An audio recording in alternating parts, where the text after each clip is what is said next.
No matter how strong your academic scores are, a bad personal statement will lead to med school rejection. But what if you had an inside look at what separates a bad or even generic personal statement from those that get interviews? I'm Dr. Jabal from Med School Insiders. Our team of doctors and I have read thousands of personal statements, and we've seen common mistakes repeated over and over again. 97% of the students we work with are accepted to med school, so we know exactly what works and what doesn't.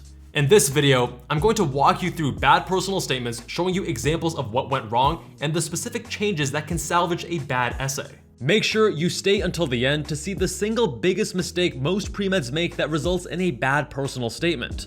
Let's look at example number 1. Walking into the office, I heard a most unsettling sound, a distinctive, screeching, painful yelp audible throughout the clinic. I instantly knew what case I would be seeing next. Whooping cough. When I saw Brody, a toddler, I knew exactly what was happening to him. Due to my vast and extensive research on the bacteria that cause the disease, I knew it was Bordetella pertussis, a gram-negative, aerobic, pathogenic, encapsulated coccobacillus of the genus Bordetella. Describing all that I knew about the microbe's pathogenesis and explaining how my research could improve vaccine efficacy was comforting to the family. My research experiences have ignited a passion to continue being at the cutting edge of medicine, always seeking to improve patient care. Doctors understand how medicine works. You don't need to explain it to them.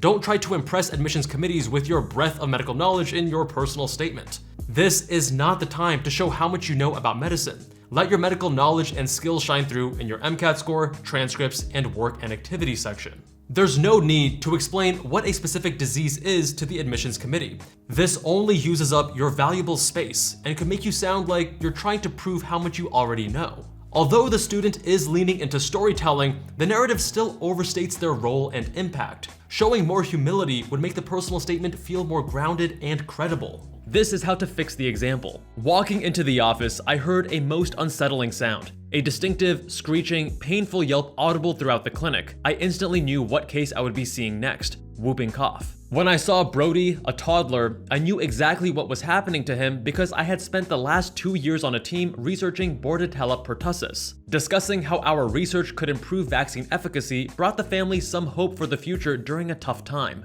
My research experiences have ignited a passion to be at the cutting edge of medicine, always seeking to improve patient care so that one day I can come to a family like Brody's with a better prognosis. The personal statement is about your journey. Show your passion for medicine while remaining humble. Even if you are at the top of your class, you are still a pre-med and have a long way to go before you become a doctor. Now let's look at example number 2. The foremost leading reason why I want to run after a career in medicine is because of a covenant vow I made to my sister when I was but a tender youth of 8. My sister, who was only an innocuous infant, was aware I had been shepherding her health while our parents were working late. Shielding her from harm gave me a feeling of responsibility I had never experienced before. When my sister arose from her slumber with a fever, I felt impotent. Her medical practitioner was able to take care of the most quintessential person in my entire existence by systematically ruling out possible causes for the fever while still helping my sister feel safe, allowing me to see the unparalleled comeliness of medicine.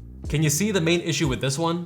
While you want a personal statement that's dynamic and well written, it doesn't mean taking a deep dive into a thesaurus. Use words that convey your message clearly and concisely. Don't search for flowery or complex language to impress admissions committees. In the end, you won't be impressing anyone. More attention will be put on your strange word choices rather than the story you're trying to tell. When editing your personal statement, think of how you can convey your point clearly and concisely. After all, 5,300 characters is not very much space to convince admissions committees of your passion and dedication to medicine. Instead, the main reason why I want to pursue medicine is because of a promise I made to my sister when I was 8 years old. My sister, who was only a baby, was aware that I had been taking care of her while our parents were working late. Caring for her gave me a feeling of responsibility I had never experienced before. When my sister woke up with a fever, I felt helpless. Her doctor was able to take care of the most important person in my life by systematically ruling out possible causes for the fever while still helping my sister feel safe, allowing me to see the beauty of medicine.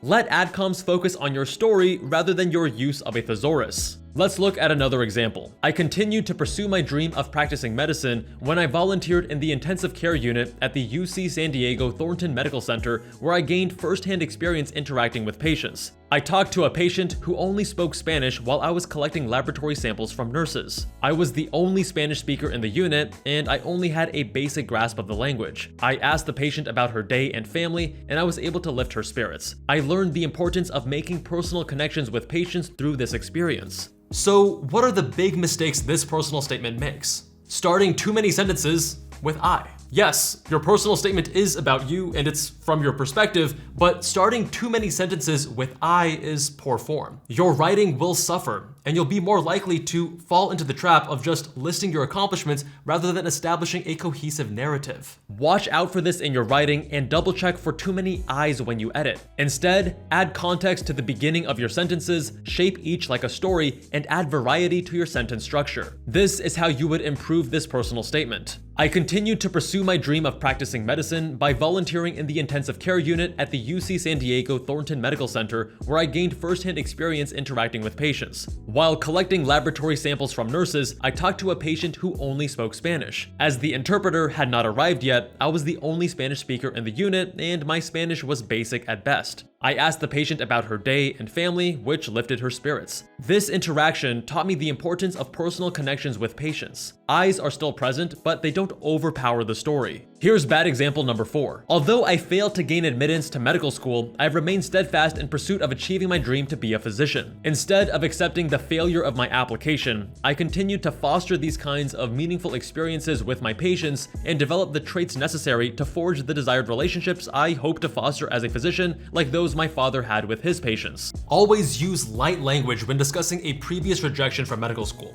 You definitely need to address your reapplication and how you are an improved candidate, but you don't need to say, since I failed last time, or when I messed up my application and was rejected. Instead, acknowledge the past while focusing on the future. What have you learned? What are you doing differently now? Why are you continuing your pursuit? For example, here's a better way to loop in a previous rejection. Directly witnessing the incredible impact my father left on the world has shown me what physicians can achieve in patients' lives and their communities. My struggles with his passing forced me to develop the resiliency necessary to not give up on this path when faced with setbacks, and instead to redouble my efforts to be a pillar of light in my community as a future doctor. By the way, more of these personal statement examples are included in our personal statement guidebook, which is completely free. This resource shows you both good and bad personal statement examples, along with feedback and insights from our team of physicians to help you work through writer's block. It will show you exactly the steps you need to take to craft a personal statement that stands out for all the right reasons. Grab the roadmap you need to write a personal statement that opens doors and gets you accepted into medical school. Link in the description. The next example is a quick way to get yourself into the rejection pile.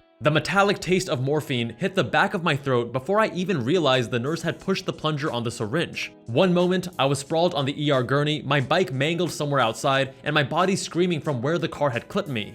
Next, morphine flooded my system and the chaos dissolved. But what stayed with me was the doctor's steady hands checking my injuries, the nurse's quiet reassurance, the synchronized efficiency of a team turning my worst day into yet another save. In that moment of forced stillness, watching them work, I understood what I wanted: to be the one bringing that calm to someone else's crisis. To many personal statement reviewers, this paragraph is seemingly innocent, and it's precisely why you need to have your personal statement reviewed by someone with admissions committee experience. Only a doctor with AdCom experience can point out subtle yet problematic areas in your personal statement. While the intention here is good, this story will set off alarm bells for drug-seeking behavior. It doesn't matter if the morphine was administered correctly and the writer had no drug-seeking behavior to begin with. The connection and reminder will be there. Drug-seeking behavior in the emergency department and amongst physicians is a massive headache and a huge negative association that you don't want to make. Right off the bat, it will cause the admissions officer to have a worse impression of your personal statement. In this case, you're better off turning that story upside down to focus on other elements. It's best not to mention the painkillers you received at all. When crafting your personal statement, put yourself in the admissions committee's shoes. How are they going to feel after they read your personal statement? What other unwanted associations might they connect to your story? You will be able to catch some of them, but you need a doctor with admissions committee experience to point out the ones that you and your other reviewers won't. And now for what's arguably the biggest mistake Premeds make: telling instead of showing. This is what telling looks like. I'm committed to medicine. Through my research experience, I learned perseverance and attention to detail. This is showing. After 3 months of carefully optimizing conditions, my Western blot finally showed the protein band I'd been searching for, right before my advisor pointed out that I'd loaded the samples in the wrong order. I stayed in the lab until midnight, rerunning the experiment with meticulous labeling this time. That night, staring at my properly labeled blot, I understood that scientific rigor isn't about getting it right the first time, it's about having the discipline to ensure it's done right every time. From this example, you learn about this person's character without them having to tell you they're committed or detail-oriented. Don't say you're intellectually curious, explain how you stayed up until 3 a.m. because you needed to understand why your hypothesis was wrong. Don't tell adcoms you're empathetic, share the moment you sat with a patient who just received bad news. Don't claim you're resilient, show them the specific challenge you faced, how you felt when you failed, and what you learned about yourself. Don't forget to grab your free personal statement guidebook with the link in the description, and check out our How to Write a Standout Personal Statement video next, right up here.